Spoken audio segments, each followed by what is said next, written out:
everybody. I hope you're all enjoying the spring weather. So what could be a better way to spend a beautiful spring afternoon than sitting indoors practicing drums? Nothing that I can think of beats that. Now, again, today we're picking up on a theme from a previous video, and that is this concept that I call in-between notes. You might recall that I was playing triplets inside rhythmic figures like this.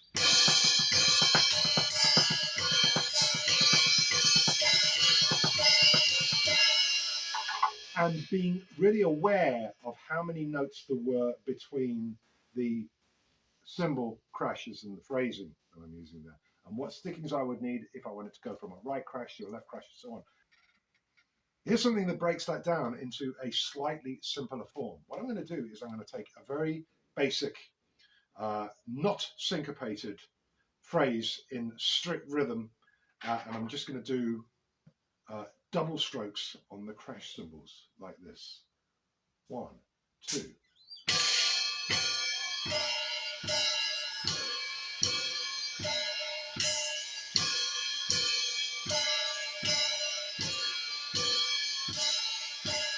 Okay, really simple. Then what we want to do is to put triplet fill, eighth note triplet fill, thinking of those as quarter notes, eighth note triplet fill between the crashes. So the first one is right to right. So we're going to have 2 in the left hand. Then we're going from right to left. So that's going to be single strokes. Left to left means 2 in the right hand. And then left to right, single strokes the other way. So let's try and put that together. Now, what's important is that we don't lose the integrity of the phrasing on the cymbal. So it's saying right, right, left, left, right, right, left, left. Okay, like this. Here we go. 1, 2, 3, 4.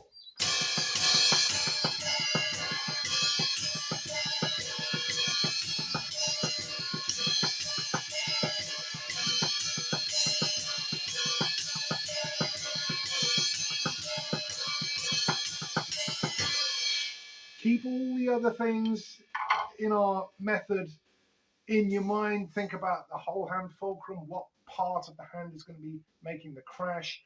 Are you going to be using a different part for the interstitial snare drum notes? Keep all this stuff current. Don't file it away and put it on one side. This isn't a method where you have some kind of little lesson that's in a tiny little box and you put it away somewhere.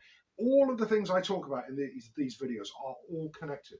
You can mix them all together. You can combine them all. It's one concept rather than several concepts. So here we have our double strokes, and the pages of stick control are great source material for this, or indeed any other sticking based material that you have to have. Now, to make it a little bit more interesting and to help you develop your range of motion on the drums, instead of just coming back to the snare every time, let's look at an alternative orchestration. And the one I've chosen is if on the right hand doubles on the cymbals, we play the floor tom and then come to the snare drum for the left hand double on the left hand crash cymbal. That's going to give us this. 1, 2, 3, 4.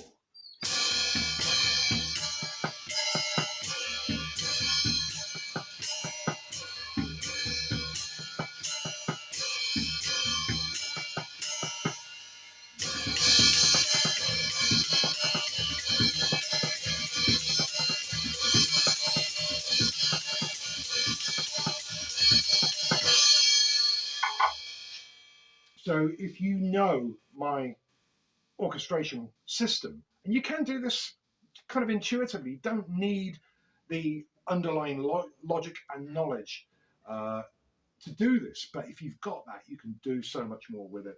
And it's this grid, the matrix of motion for 3 sound sources, which is part of my book, which you can buy a handful of remaining physical copies or a digital download from here. If you understand that system, you know that there are 72 different ways that you could reorchestrate this. Let's try a couple. Let's go here on the first pass and there on the second pass. That will give us this.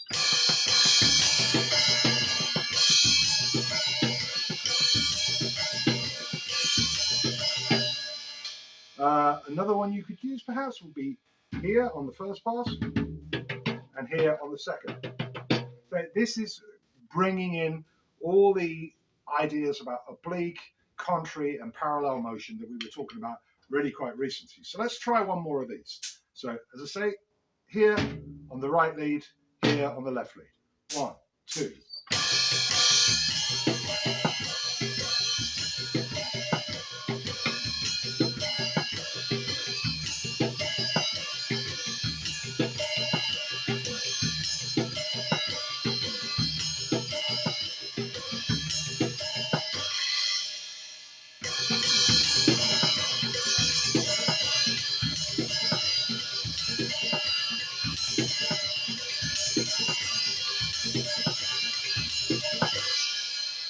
Like so many of these concepts, the great part about it is that every individual interprets them and applies them in an individual way. We're not playing a page of exercises.